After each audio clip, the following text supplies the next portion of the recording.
নমস্কাৰ আপোনালোক সকলোকে মোৰ ইউটিউব চেনেল আসাম এক্সাম কৰ্ণাৰলৈ স্বাগতম জনাইছোঁ। আজি আপোনালোকৰ বেংক একাউণ্টৰ সৈতে আধাৰ কেনেকৈ লিংক কৰিব বা আধাৰৰ সৈতে লিংক থকা বেংক একাউণ্ট কেনেকৈ চেঞ্জিং কৰিব সেই প্ৰচেছটো দেখুৱাম। আপোনালোকে তাৰ কাৰণে NPCI যিটো অফিচিয়েল ৱেবছাইট আছে যেনেকৈ মই আপোনাক গুগলত চাৰ্চ কৰি দেখুৱাইছোঁ তেনেকৈ আহিব। অহাৰ পিছত আপোনালোকে NPCI যিটো অফিচিয়েল ৱেবছাইট অহাৰ পিছত ইয়াত আপোনালোকে 3 ডট দেখিব, ওপৰৰ কি যি কৰ্ণাৰত দেখিছে তিনিডাল মাৰি যে দেখিছে সেই তাতে আপোনালোকে ক্লিক কৰিব। ক্লিক কৰাৰ পিছত আপোনালোকে ইয়াত তলতে এটা অপশ্যন দেখিব কাষ্টমাৰ বুলি।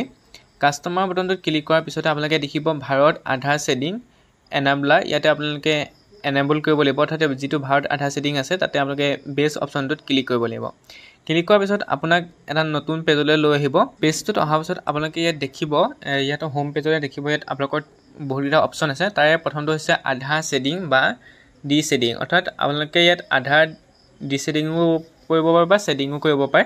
আধাৰ ছেডিং কৰিবৰ কাৰণে প্ৰথম আপোনাৰ আধাৰ নম্বৰটো দিব লাগিব, তাৰপিছত ৰিকুৱেষ্ট ফৰ আধাৰ ছেডিং ৰাখিব। ধৰি লওক আপুনি ডি ছেডিং কৰিব বিচাৰিলেও ছেডিংটোতে ক্লিক কৰিব, ডি ছেডিং কৰিব নালাগে। অৰ্থাৎ আপুনি যদি আপোনাৰ বেংক একাউণ্ট আছিলে সেইটোৰ পৰা বেলেগ এটা বেংক একাউণ্ট ট্ৰান্সফাৰ কৰিব বিচাৰিছে সেইটোতো আপোনালোকে ছেডিংতে ৰাখিব। এটা আপোনালোকৰ নিজৰ বেংক একাউণ্টটো চুজ কৰিব, অৰ্থাৎ আপুনি কোনটো বেংকৰ লগত আপোনাৰ আধাৰখন লিংক কৰিব বিচাৰিছে, আধাৰটো লিংক কৰিব বিচাৰিছে সেইটো আপুনি চুজ কৰিব। যদি নতুনকৈ বিচাৰিছে, নতুনকৈ বোলে আপুনি বোলে মই এইটো বেংকত এড কৰিব বিচাৰোঁ, এই বেংকটো যিটো বেংক আপোনাৰ ইয়াৰ পৰা চাই ল'ব আপোনাৰ বেংকটো আছে নাই, এই বেংকটো ইয়াৰ পৰা চুজ কৰি ল'ব।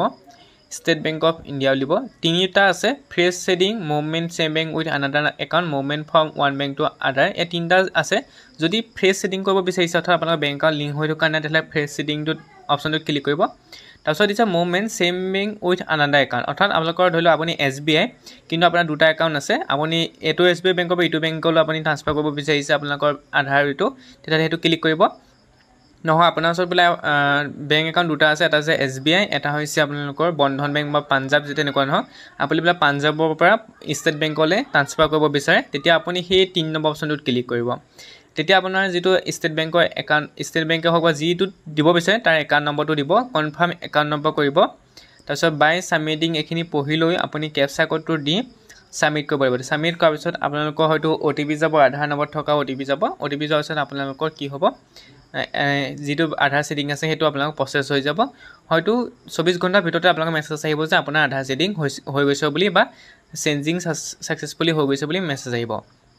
তাৰপিছত ষ্টেটাছটো চাবৰ কাৰণে আপোনালোকে ইয়াত দেখিব আধাৰ মেপ ষ্টেটাছ, তাত আহি আপোনালোকে ইয়াত আধাৰ নম্বৰটো দিব, তাৰপিছত কেপচা কোডটো দি পেলাই আপোনালোকে চেক ষ্টেটাছত ক্লিক কৰিলে আপোনালোকে কি হ'ব, যি ষ্টেটাছ আছে সেই ষ্টেটাছ চাব পাৰিব। গতিকে আপোনালোকে এনেকৈ নাম্বাৰটো দি চেক ষ্টেটাছত ক্লিক কৰিলে বা UID অফিচিয়েল ৱেবছাইট গ'লেও আপোনালোকে চাব পাৰিব। এনেকৈ আহিব আপোনালোকে যিটো একাউণ্টৰ লগত আপোনালোকে আধাৰ মেপ কৰিব সেইটো ইয়াত দেখুৱাব। ইয়াত আপোনাৰ DBT কাৰণে অৰ্থাৎ NSP পৰ্টেলত যদি আপোনালোকে DBT কাৰণে তেতিয়া এনাবল ফৰ DBT অৰ্থাৎ ডাইৰেক্ট বেনিফিচিয়াৰী ট্ৰান্সফাৰ, আপোনালোকে ডাইৰেক্ট আপোনাৰ একাউণ্টত পইচা সোমাই যাব আধাৰ লিংক থাকিলে। এনেকৈ ইয়াত আপোনালোকে দেখুৱাই দিছে যে কেতিয়া আপুনি আধাৰ ছেডিং কৰিছিলে, গতিকে আপোনালোকে এনেকৈ আধাৰ ছেডিং কৰিব পাৰিব।